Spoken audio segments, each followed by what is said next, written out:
আসসালামু আলাইকুম ওয়া রাহমাতুল্লাহ। স্বাগতম সিরাত আত-তাকওয়া, হৃদয়ে ছুঁয়ে যাওয়া ইসলামিক অনুপ্রেরণার এক বিশ্বাসযোগ্য প্ল্যাটফর্মে। আজকের এই ভিডিওতে আমরা আলোচনা করব ইসলামিক সময় ব্যবস্থাপনা হারাম নয় বরং বরকতময় জীবন। বন্ধুরা, আমরা সময়ের সাথে দৌড়াই, কিন্তু সময় কি কখনো আমাদের জন্য দাঁড়ায়? কেউ বলে সময় নেই, আবার কেউ বলে সময় খুব দ্রুত চলে যাচ্ছে। কিন্তু কোরআন আর সুন্নাহ বলে সময় চলে যায় না, বরং আমরা সময়কে নষ্ট করে ফেলি। সময় আল্লাহর দেয়া সবচেয়ে বড় আমানত। কোরআনে আল্লাহ তাআলা শপথ করেছেন সময়ের উপর, ওয়াল আসর, অর্থাৎ সময়ের কসম। তারপর বললেন ইন্নাল ইনসানা লাফি খুসর, নিশ্চিত মানুষ ঘাটতিতে আছে। সূরা আসর 1 থেকে 2। এখানে লক্ষ্য করো, আল্লাহ শপথ করেছেন সময়ের নামে, কারণ সময় নষ্ট হওয়া মানে জীবন নষ্ট হওয়া। সময়ের হিসাব নেওয়া হবেই। নবী সাল্লাল্লাহু আলাইহি ওয়াসাল্লাম বলেছেন, 2টি নিয়ামত এমন যেগুলো মানুষের অধিকাংশই অপচয় করে, সময় এবং সুস্থতা। শাহী বুখারী। এটা কি শুধু একটি হাদিস? না, বরং এটি পুরো জীবনের বাস্তবতা। আমরা টাকা হারালে কাঁদি, কিন্তু সময় হারালে বুঝি না, কারণ সময়ের মূল্য আমরা অনুভব করি হারানোর পর। ইসলাম সময় ব্যবস্থাপনাকে হারাম নয় বরং বরকতময় করে তোলে। অনেকে ভাবে ইসলাম মানে শুধু নামাজ, রোজা, দোয়া, কিন্তু এটা অসম্পূর্ণ ধারণা। ইসলাম বলে সময়কে সাজিয়ে নাও, তাতে দুনিয়াও চলবে, আখিরাতও গড়ে উঠবে। কোরআনে আল্লাহ তাআলা বলেন ওয়াজআলনান নাহারা মাআশা, আমি দিনকে করেছি জীবিকার উপার্জনের জন্য। সূরা নাবা আয়াত 11। অর্থাৎ দিন হলো কাজের সময়, পরিকল্পনার সময়, দায়িত্ব পালনের সময়। আর রাত ওয়াজআলনাল লাইলা লিবাসা, আর রাতকে করেছি পোশাক স্বরূপ, বিশ্রামের সময়।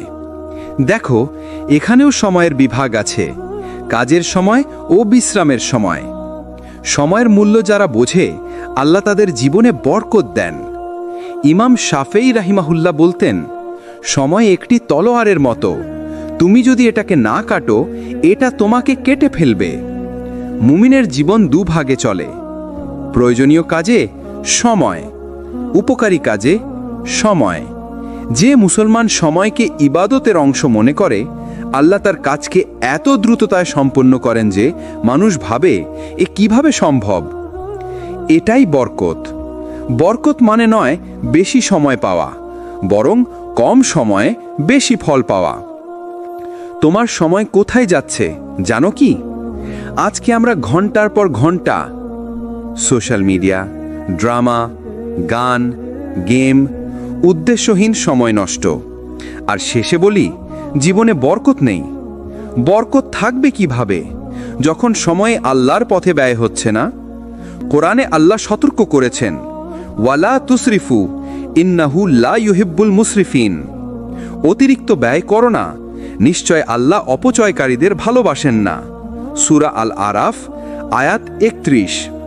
এখানে অপচয় শুধু টাকার নয়, সময় অপচয়েরও অন্তর্ভুক্ত। যে ব্যক্তি সকালকে নিয়ন্ত্রণ করতে পারে, সে পুরো দিনকে নিয়ন্ত্রণ করতে পারে। নবী সাল্লাল্লাহু আলাইহি ওয়াসাল্লাম দোয়া করতেন, হে আল্লাহ, আমার উম্মার সকালকে বরকতময় করে দাও। সকাল মানে পরিকল্পনা, উৎপাদনশীলতা, আল্লাহর জিকির, রিজিকের ব্যবস্থা। যার সকাল নষ্ট, তার জীবনও নষ্ট। বরকতময় সময়ের ফর্মুলা বা প্র্যাকটিক্যাল: ফজর প্লাস সকাল বেলার কাজ সমান সমান আজীবন বরকত। সময়কে আলাদা ভাগে ভাগ করো, ইবাদত, কাজ, পরিবার, শিক্ষা গ্রহণ, বিশ্রাম। অপচয় বন্ধ করো, উদ্দেশ্যহীন স্ক্রোলিং স্টপ। প্রতিদিন এক ওয়াক্ত একা বসে নিজের হিসাব নাও। আল্লাহর জন্য সময় রাখো, সমান সমান আল্লাহ তোমার জন্য রিজিক রাখবেন। বন্ধুরা, সময় শুধু ঘড়ির কাঁটা নয়, সময় হলো আল্লাহর দেওয়া সবচেয়ে বড় পরীক্ষা। যে তার সময়কে নিয়ন্ত্রণ করে, আল্লাহ তার জীবনে বরকতের দরজা খুলে দেন। আমরা দিনের শুরু করি, কিন্তু জানি না দিনের উদ্দেশ্য কি। পরিকল্পনা নেই, লক্ষ্য নেই, ফলে সময় নষ্ট হয়, মন ক্লান্ত হয়, জীবন থমকে যায়।